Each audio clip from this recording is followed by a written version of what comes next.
Olá, boa tarde. O Supremo Tribunal Federal tem hoje o menor acervo processual dos últimos 24 anos. Somente o plenário virtual julgou quase 11 mil ações.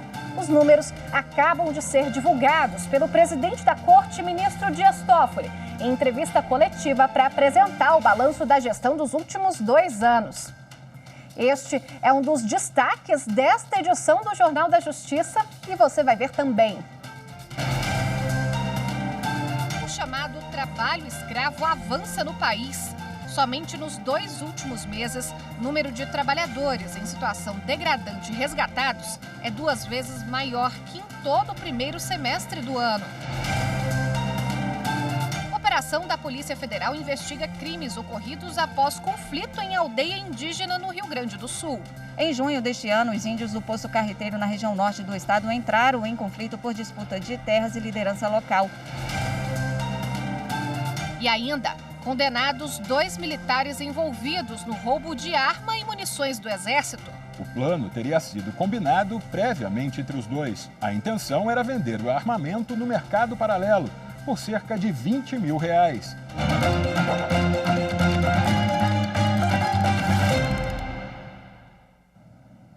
A Polícia Federal realizou hoje operação para investigar crimes ocorridos após um conflito numa aldeia indígena em Passo Fundo, Rio Grande do Sul.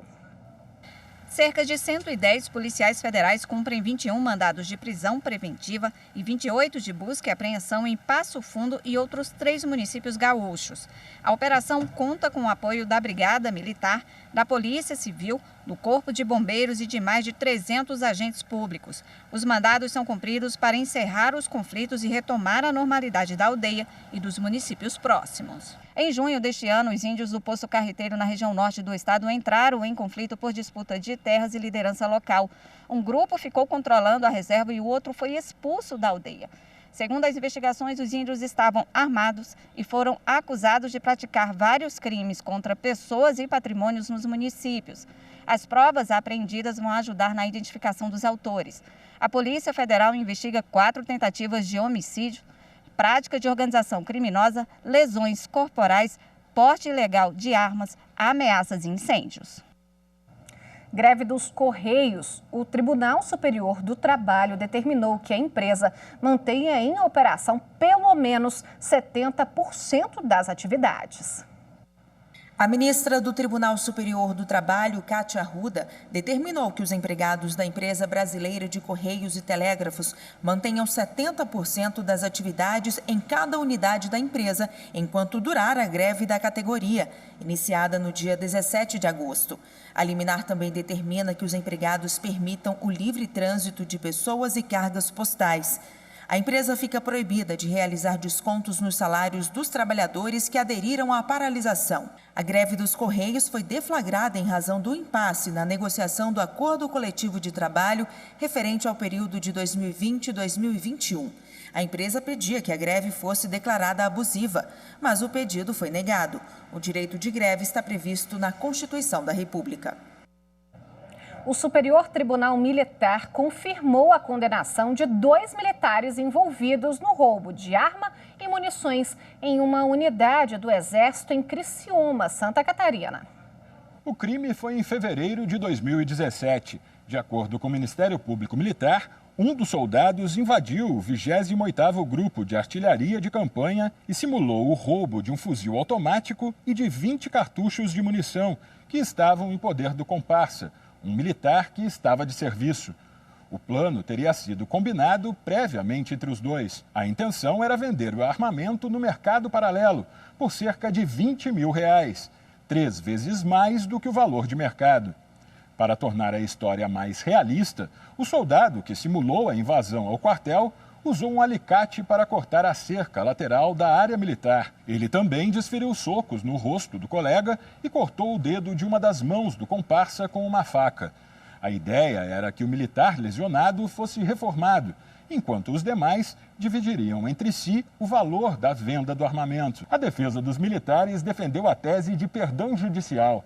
Alegou que eles teriam confessado o crime, o que teria permitido identificar os demais envolvidos e recuperar o armamento roubado. A relatora do processo no STM, ministra Maria Elizabeth Guimarães Teixeira Rocha, afirmou que o argumento da defesa não tinha nenhuma sustentação legal. De acordo com a relatora, a pena fixada pelo juiz de primeiro grau foi aplicada de forma justa, considerando que a conduta dos militares contrariou valores e princípios basilares das Forças Armadas e manteve a condenação por peculato-furto, conforme o artigo 303 do Código Penal Militar. O Ministério Público Federal enviou ao governo de Minas Gerais uma recomendação para orientar os servidores da saúde quanto às determinações legais e constitucionais para o aborto. Uma portaria publicada pelo Ministério da Saúde criou obrigações que contrariam a lei e que podem colocar as vítimas de estupro e violência sexual em situação constrangedora. O documento elaborado pela Procuradoria Regional dos Direitos do Cidadão esclarece alguns pontos considerados ilegais da portaria publicada pelo Ministério da Saúde, que, segundo o Ministério Público Federal, pode causar constrangimento às vítimas de violência sexual que desejam interromper a gravidez. Um exemplo é a exigência do médico de oferecer à vítima a possibilidade de ver o feto por meio da ultrassonografia antes do procedimento.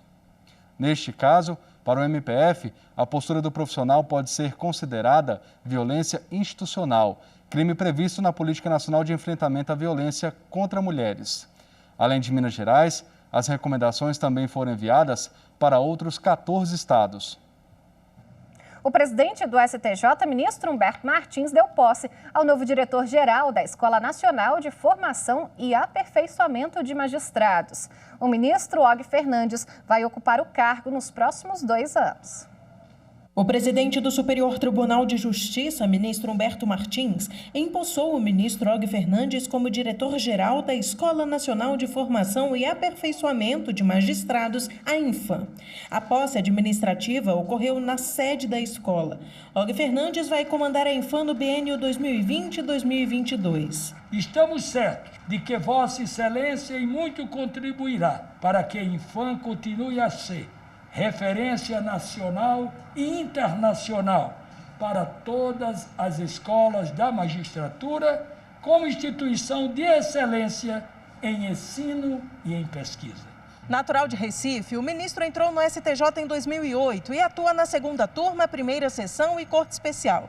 Ele já foi vice-diretor da Infam, que é o órgão oficial de formação de magistrados brasileiros e tem a responsabilidade de regulamentar, autorizar e fiscalizar os cursos para ingresso, vitaliciamento e promoção na carreira de magistrado. No discurso de posse, Og Fernandes disse que assumir a gestão da Infam é o momento mais importante da carreira como juiz. Eu penso que o primeiro passo é continuar o que vinha sendo feito na escola com muito êxito e com muita dedicação, notadamente na etapa anterior a esse meu mandato, pelo ministro Herman Benjamin. Penso em cada vez aperfeiçoar o relacionamento e a comunicação entre a Escola Nacional da Magistratura com as demais escolas e com o seu público-alvo, cerca de 18 mil juízes no país. O ministro Herman Benjamin, que comandou a escola no último biênio, no discurso de despedida, elogiou o sucessor e o presidente do STJ que, na primeira semana à frente do tribunal, entregou à escola um espaço adicional que garantiu a ampliação das instalações em mais de 40%. O ministro também destacou as conquistas da Infam nos últimos 2 anos, como a criação de um mestrado profissionalizante para a magistratura. Com o apoio de todos, conseguimos não apenas criar, mas implantar o primeiro mestrado profissional em escola judicial do mundo. Isso não é pouco. Nós temos escolas que são muito mais tradicionais do que a nossa, sobretudo as europeias. E nenhuma delas tem um mestrado profissional. A sociedade e o jurisdicionado espera do seu juiz, um juiz que tenha na sua capacidade o seu ponto fundamental para as suas melhores decisões. E a Infam é a escola que prepara o hoje para o amanhã, prepara gerações para representar bem a magistratura brasileira. Veja a seguir a escalada do chamado trabalho escravo no Brasil. A gente volta já.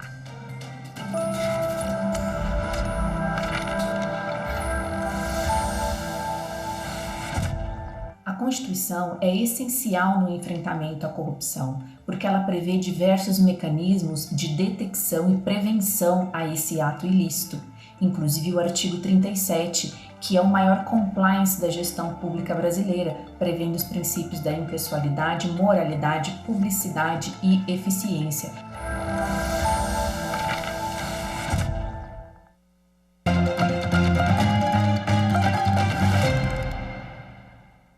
O chamado trabalho escravo ainda é realidade em algumas regiões do Brasil. E os registros apontam crescimento da prática criminosa. Somente nos últimos 2 meses, julho e agosto, o número de trabalhadores que eram mantidos em situação degradante foi o dobro do número de pessoas resgatadas em todo o primeiro semestre deste ano.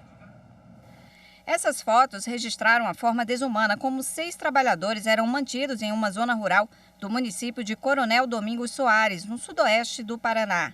Eles foram resgatados em novembro do ano passado por uma força-tarefa formada por fiscais do Ministério da Economia, integrantes do Ministério Público do Trabalho e pela Polícia Federal, que constataram que as pessoas que trabalhavam na extração de madeira viviam em condições análogas a de escravo, em alojamentos precários, sem condições mínimas de higiene. Com a fiscalização, o empregador pagou a rescisão de contrato e assinou as carteiras de trabalho dos empregados libertados. Casos como esse não param de crescer. Em 2019, foram denunciados 1.213 casos de trabalho análogo à escravidão, 86 a mais que o registrado em 2018. Este ano, apesar das restrições por causa da pandemia do novo coronavírus, os fiscais resgataram até junho 231 trabalhadores que viviam e trabalhavam em condições desumanas. Nos últimos 2 meses, a quantidade de pessoas resgatadas dobrou. Já são 462 trabalhadores resgatados em 2020. Atualmente, há 1.700 procedimentos em investigação nas 24 procuradorias regionais trabalhistas do país, envolvendo trabalho análogo à escravidão, aliciamento e tráfico de trabalhadores para a escravidão. O trabalho escravo é uma violação de direitos humanos. 55 mil trabalhadores já foram libertados dessa situação no Brasil. O perfil deles geralmente é o mesmo. São pessoas que saem de casa rumo a grandes centros urbanos em busca de melhores condições de vida e acreditam em falsas promessas de trabalho. Verificamos aqui a existência dos 4 elementos que vão sempre identificar a existência do trabalho escravo, que são o trabalho forçado, a servidão por dívida, as jornadas exaustivas de trabalho ou condições degradantes de trabalho. São questões que historicamente fazem parte da sociedade brasileira e que nós não podemos de maneira alguma permitir que essa situação seja perpetuada no tempo. Por isso, o Ministério Público Federal, Polícia Federal e auditores do trabalho fazem parte de grupos para mapear os locais onde há uma grande incidência de trabalho escravo. Mas, para o professor, falta melhorar o aparelhamento do Estado para que direitos básicos, como o da dignidade humana, sejam garantidos. Se, por um lado, o criminoso ele se sente, muitas vezes, um sistema facilitado para que ele atue, por outro lado, a legislação deve ser realmente aplicada no sentido de desencorajar essas pessoas a realizarem, o trabalho escravo. A Justiça Eleitoral registrou recorde de inscrições para mesários voluntários. A resposta à campanha de incentivo ao trabalho nas eleições municipais deste ano tem superado as expectativas, mesmo com a pandemia. De 2016 para 2020, por exemplo, o TRE do Paraná notou acréscimo de 98% na procura, de mais de 26 mil para 52 mil voluntários. As inscrições ainda não terminaram, o prazo vai até o dia 16 de setembro. E no próximo bloco, todos os detalhes do balanço feito pelo ministro Dias Toffoli sobre os 2 anos dele na presidência do Supremo. A gente volta daqui a pouquinho.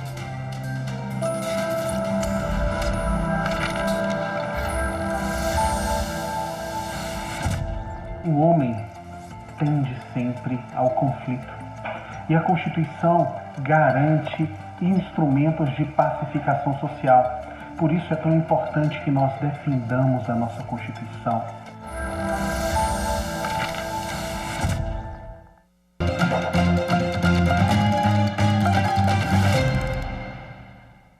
O presidente do Supremo Tribunal Federal e do Conselho Nacional de Justiça, ministro Dias Toffoli, deu uma entrevista coletiva há pouco para fazer um balanço dos 2 anos de gestão à frente do tribunal e do Conselho.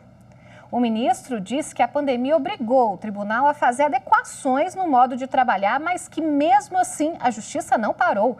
Os números foram positivos. O plenário manteve suas sessões semanais por meio de videoconferência, todas transmitidas ao vivo pela TV, pela rádio e pela internet. As sessões das turmas semanais por meio de videoconferência passaram a ser transmitidas pela TV, passaram a ser transmitidas de forma inédita pelo canal em tempo real do YouTube na internet.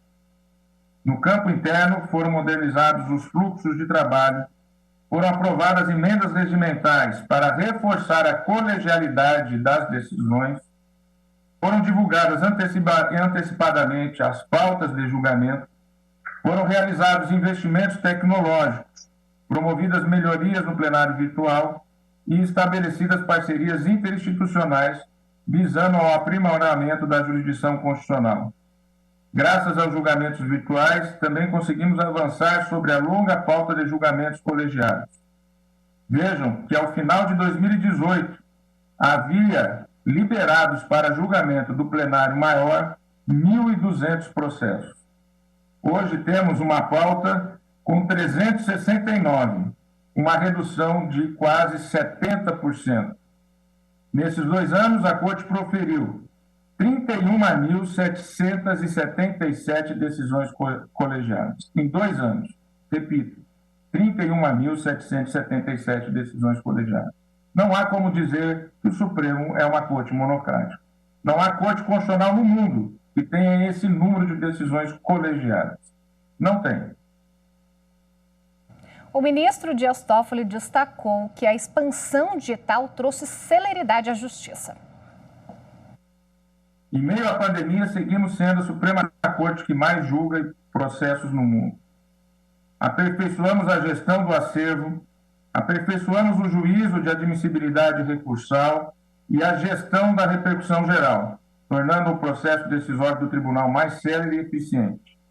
Hoje, 99% de todos os recursos que ingressam no tribunal passam por uma análise de admissibilidade minuciosa e automatizada na presidência, o que gerou uma redução substancial e perene na distribuição aos ministros, que assim podem se concentrar nas grandes causas, nos grandes temas. Demos grandes saltos rumo ao Supremo 100% digital. Encerramos a gestão com 95% dos feitos tramitando eletronicamente. Com o novo formato do Diário de Justiça eletrônico, está automatizado o fluxo processual, desde a autuação até a baixa definitiva. Ou seja, os lançamentos serão, com as decisões sendo tomadas, automaticamente inseridas no andamento processual que toda a sociedade, e principalmente a imprensa sempre atenta, tem acesso. Os frutos dessa verdadeira transformação administrativa e digital estão refletidos na produtividade da Corte. Temos hoje o menor acervo dos últimos 24 anos, 28.816 processos, uma redução de 30% em relação a 2018. O presidente do Supremo, que também está à frente do Conselho Nacional de Justiça, apresentou os bons resultados de todo o judiciário brasileiro nestes 2 anos e o aumento da produtividade dos magistrados. O Poder Judiciário brasileiro tem respondido à altura os desafios que lhe são impostos. O Judiciário finalizou 2019 com 77 milhões e 100 mil processos em tramitação. Esse número representa uma redução em relação a 2018 de 1,5 milhão de processos. É a maior queda de toda a série histórica contabilizada pelo CNJ. Essa série histórica, com os mesmos padrões de pesquisa, se iniciou em 2009. A primeira redução se deu ao final de 2018. Até então, até 2017, só havia aumento do número de processos. Em 2018 houve uma queda e agora, de 2018 para 2019, a maior queda.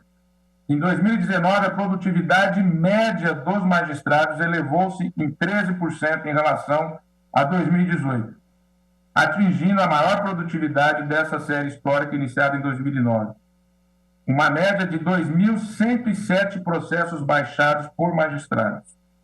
Nosso Poder Judiciário, repito, não só a nossa Suprema Corte, mas a nossa magistratura é certamente a mais produtiva do mundo. Depois do balanço, Dias Toffoli respondeu às perguntas dos jornalistas e falou sobre o pacto federativo proposto por ele para fazer com que os poderes dialogassem para ajudar no desenvolvimento do país. A Constituição determina a harmonia entre os poderes, a independência e a harmonia. E, nesse sentido, antes do primeiro turno das eleições, eu escrevi falando sobre isso. Às vésperas do segundo turno, eu escrevi também falando da necessidade de um pacto. Por quê? Porque via que a nação precisava estar unida para enfrentar questões, para destravar o seu desenvolvimento.